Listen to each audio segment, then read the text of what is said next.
All right, we're going to get started. A reminder to please silence your cell phones if you're in the room. Give your name and media affiliation each time you get the mic to ask a question.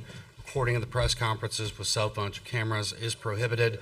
We'll start with an opening statement from the head coach, then open up to questions to everybody. We're joined by Texas Tech head coach Jerry Glasgow and players Lauren Allred, Jasmine Burns, and Nigeria Kennedy. So if you have an opening statement, feel free.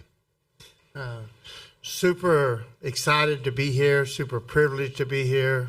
Feel so blessed to have this team and these great young women in my back pocket and just carrying me toward the finish line. So just beyond elated this morning to get to wake up and realize we get to play more ball. So just excited. Okay, we'll open up for questions. Okay, we got second row left here to Nathan. Nathan Geese, Lubbock Avalanche Journal. Lauren, you've been part of three of the biggest plays in Tech history. The sack fly last year against OU, the Grand Slam, and then catching that final out last night. One, how would you kind of rank those 1 to 3? And then how do you just kind of stay so calm throughout everything and be able to perform the way you do in those moments? Yeah, so I probably have to rank OU at number 1. And then maybe they're really close, so the rankings are kind of hard to do. But OU number 1, and then the Grand Slam number 2, and then last night number 3. But it's like neck and neck right there. And I think the biggest thing to help me just through those moments is just remembering I'm doing it for my team and not for myself, and then relying on them because I know that they have my backs. It's easier just to play for them. Okay, go to the right side front row, Thomas. Thomas Jones, Austin American Statesman. Jerry, since you arrived, 2 years ago, you've brought all the new players in. What's the challenge of bringing, new players that don't know each other together, and how have y'all been so successful at doing that? Well, we're probably successful because they're great players, and they're definitely great people. And I think that what I try to do is every single player is different. I know, I have to read the player, and I have to decide what the player needs from me. And then I try to be that person, I think, each one's a little different. I felt like Mia Williams at the beginning of the year I needed to develop a trust. I think she had trouble trusting men. And so I had to treat her in a different way than I could a Jackie Liss, who's been raised by a tough male coaching figure with her father and her, the influence of her grandfather. In my imagination, this is my imagination. This isn't fact. It's how I perceive it.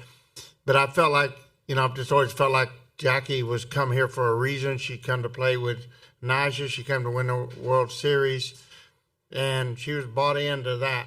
Whereas I thought Mia needed me to be slow to develop our friendship and develop trust. So each player is different. I can treat Lauren. Lauren's been with me 4 years, and so I can give Lauren a hit and run for the second time all year last night in the biggest moment, knowing that 4 years ago when she was a freshman, we hit and run literally like 10 out of her first 12 college at-bats because I wanted to quit thinking, just swing. And last night I give her a hit and run. I knew she wouldn't miss it. She's brilliant. And then I think it's different. Jazzy needs something different from me than Mia. Needs something different from me than Jackie. Taylor Panel's different. She needs something different. So I think that reading, especially in that transfer window when you only have a narrow amount of time, you have to really read the book and try to give them what they need. And sometimes I fail. I don't always do it very well. There's moments when I know I'm inadequate. But reading each one individually, learning to accept them and love them as they are, and hold them to a high standard. But then at the same time, I know they can't be perfect. I want to hold them to a high standard, but they can't be perfect. Okay, we got a left side front, second row, David. David Collier, KMAC News in Lubbock. Nyjah, how much more refreshed and ready are you for this championship series compared to last year with all of the innings you had to pitch leading up to it? Yeah, I'm definitely feeling good. I mean, the goal's always been to peak around this time. So, and I feel like we've reached that goal. So just excited to get started. Okay, we got right side, second row. Molly Keshin, The Athletic. Coach, what has it meant to you to have Lauren and Maya Davis with you their entire careers, and how much of an effect have they had in building a culture at Texas Tech? Unbelievable. It's like a pacifier, and it's not just Maya and Lauren. It's Chloe Riasetto is a rock star in our team chemistry in our world as a family, and Vic Valdez is an ultimate leader. Like, you know, not perfect every time. Like there's so much fight in her that she's like Jerry Glasgow. She can get out of control if you don't watch her. You know, like, but she's gonna fight you, and she's gonna fight you tooth and nail. So those 4 kids, they've been with me 4 years, and so they're like the rock. Like Vic can come to me and say, "That's not right." You know, I got on Jackie for not diving. I didn't think she dove hard enough. And Vic said, "She did dive." And she had Jackie's back, and we need that. We need that balance. So it's those 4 girls give us a lot of longevity and a lot of understanding and balance, and they're so important. And I'm thrilled to have Lauren here on my left today, because the kid's just a team player and been such a great player since her freshman year. And she worked so hard and she's earned what she's got here.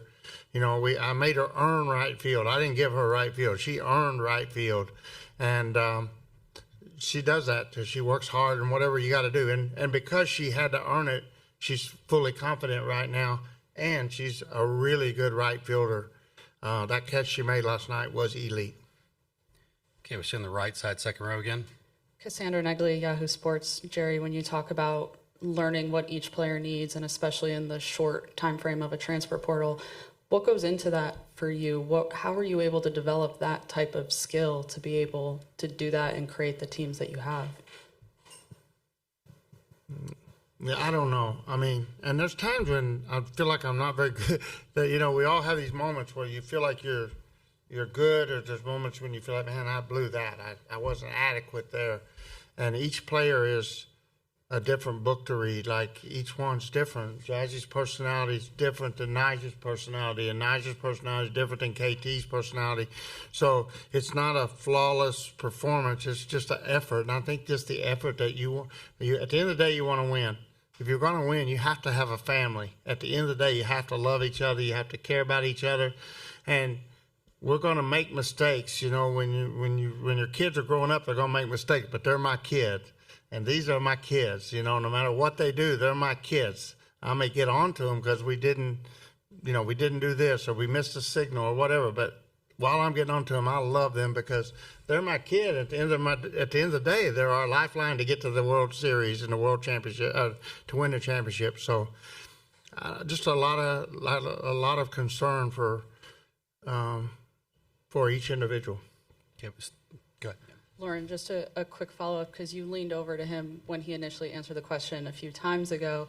Having been with him so long, how have you seen his relationships develop with the transfers and being able to bring this team to this point again? I have to say, being with him for so long, you can definitely see how he really analyzes each player for who they are as a person outside of the sport and tries to change his coaching style to help them best. So I feel like being on the outside and being around so many different players with different personalities, you can really see that. And I think we're all just coming together in the end for it. Okay, we got a left side front row, Brady. Brady Vernon, Sophomore America. Just, Jerry, what do you think has really gone into Mia taking her game to another level as a hitter this year?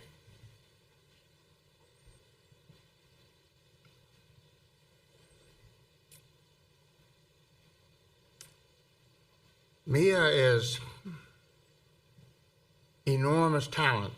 She's so fast. People have no idea how fast she is. Like, she's fast. And, she's strong. She's also very smart, like really smart. But she's also very, like, she's, with her teammates, she's laughing, she's fun. But with adults, like, she's very reserved, very guarded. And so it was really, it's been it's been slow to develop, but we're really in a good place finally. And her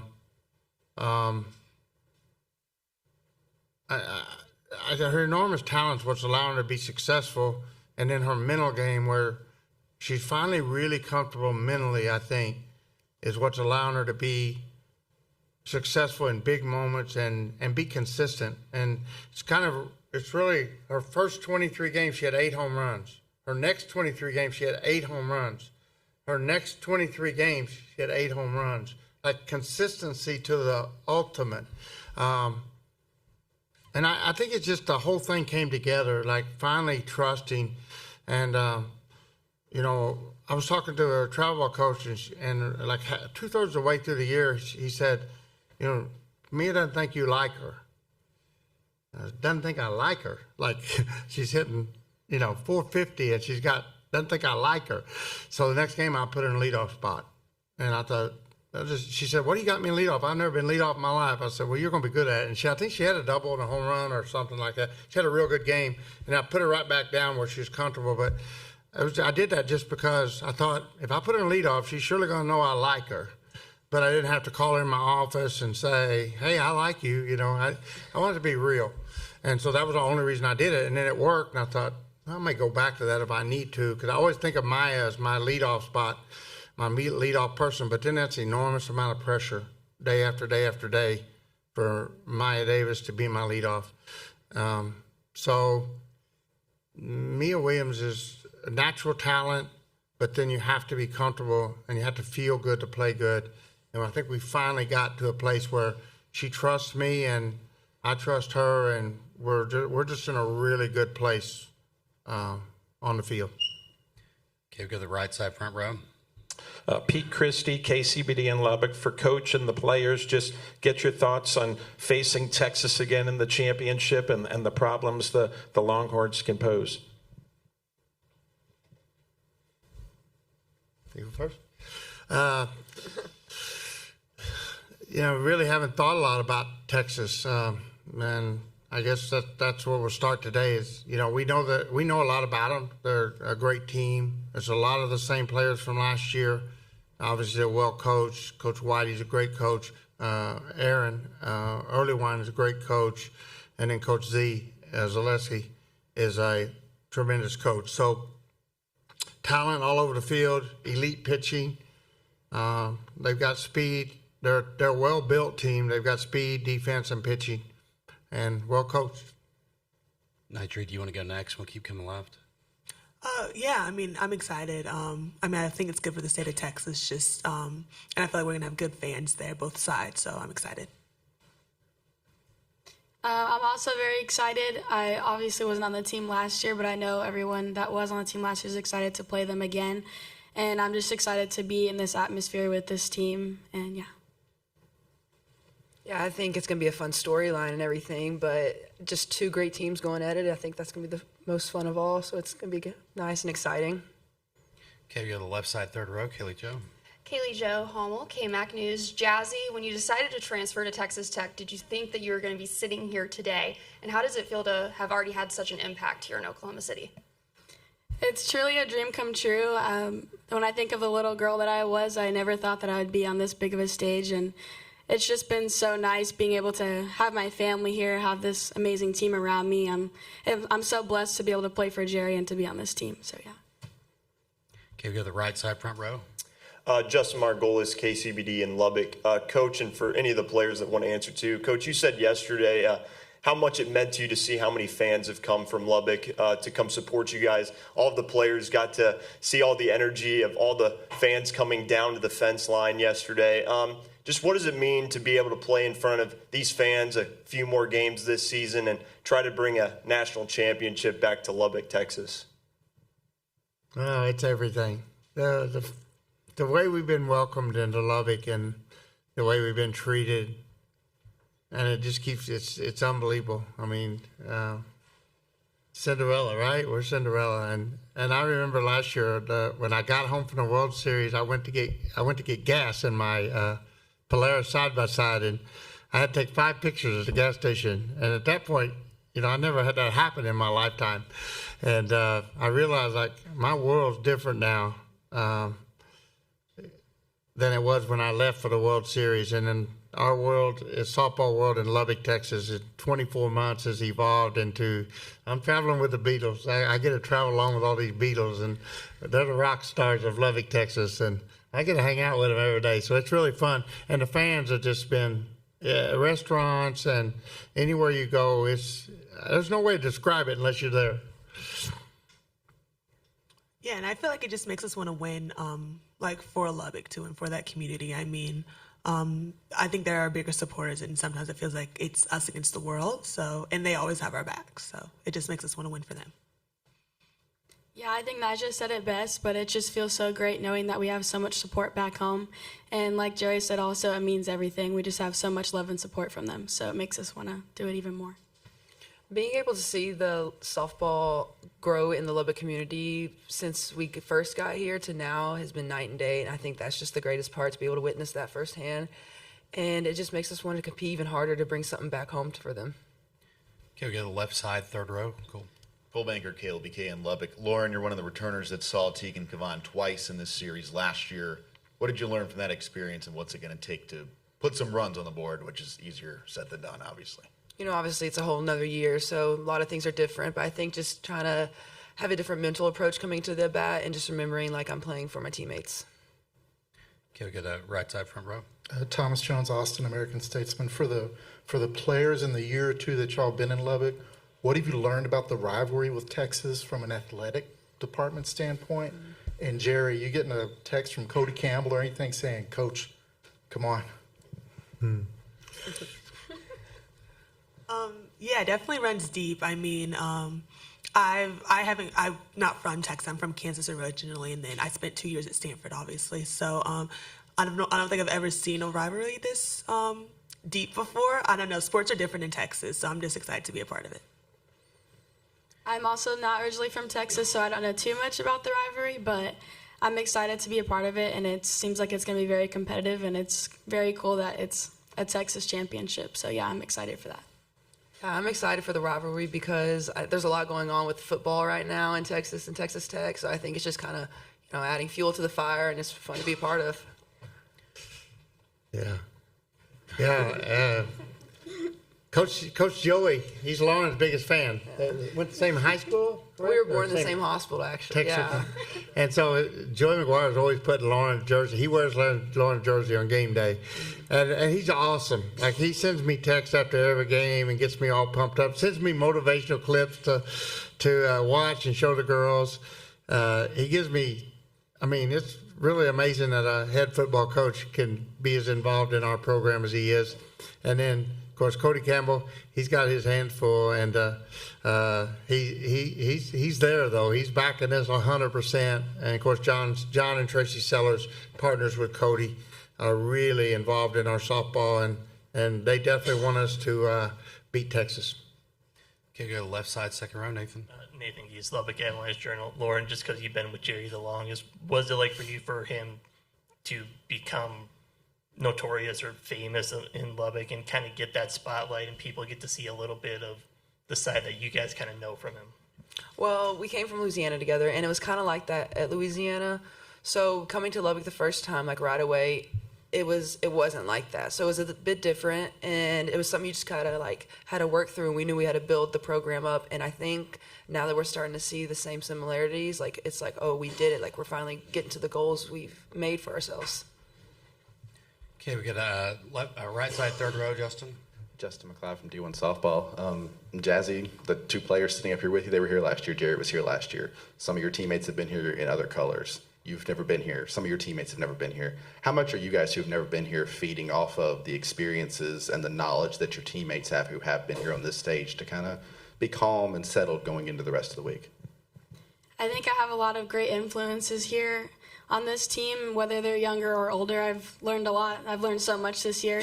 And I would say I've learned a lot from Jackie Liz. She's my roommate at home in Lubbock. She's been my roommate on the road for most of the season.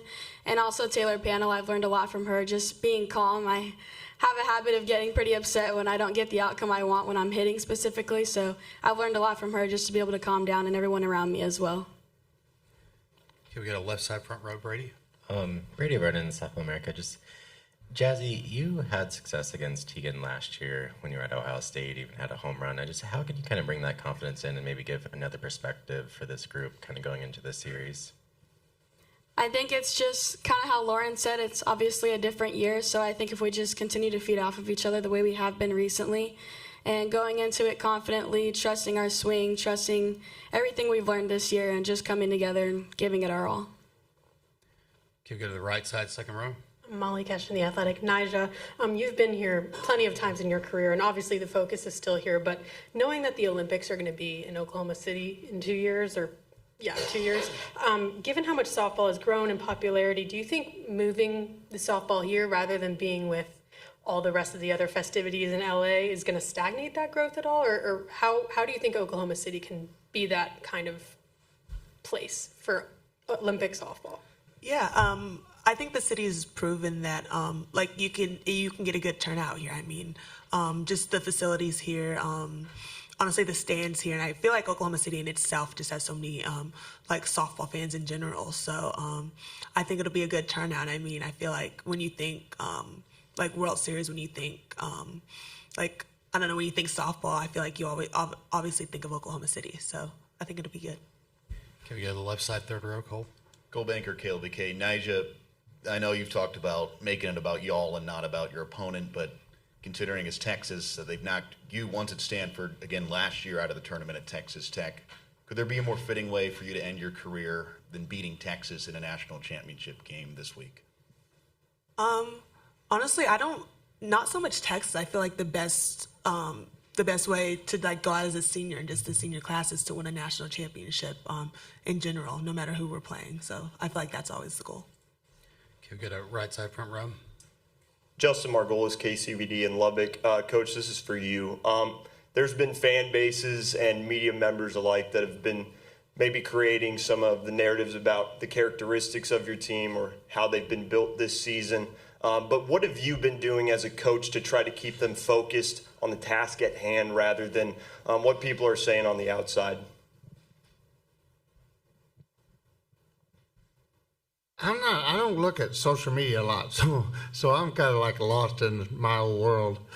And I hear the girls talking about it, and I hear, hey, you're the villain. I'm the villain. I feel like Cinderella. I think every little girl out there loves me. But I think we realize like that none of that's relevant. When you walk out of the dugout step and onto the field, the only thing that matters is the 9 players that's on your dirt playing ball and your dugout's in a good place and cheering those 9 players on as hard as they can, and then we're competing against the other 9 on the other team and their dugout, and everything else goes out the window. And I think we have a really mature team. I think they really understand, and they want to win for each other. And it doesn't really matter what because a lot of that, like, they were just as we were walking in, they were telling me how bad social media was for the Alabama left fielder. And I said, man, people on social media, they don't realize like that's somebody's little girl, that's somebody's daughter, that's somebody's sister, and a fly ball that gets against the fence is not easy. Let these fans that are experts walk out there and get against that fence with 10,000 people who are screaming, the wind blowing, and let them figure out how to play a ball off the wall. That's terrible, and that's the bad part about social media. And we have to block that all out and just play the game, keep the game simple, and have each other's back all the time, and just play ball. Right, that'll wrap things up for Texas Tech. Thank you. Thank you.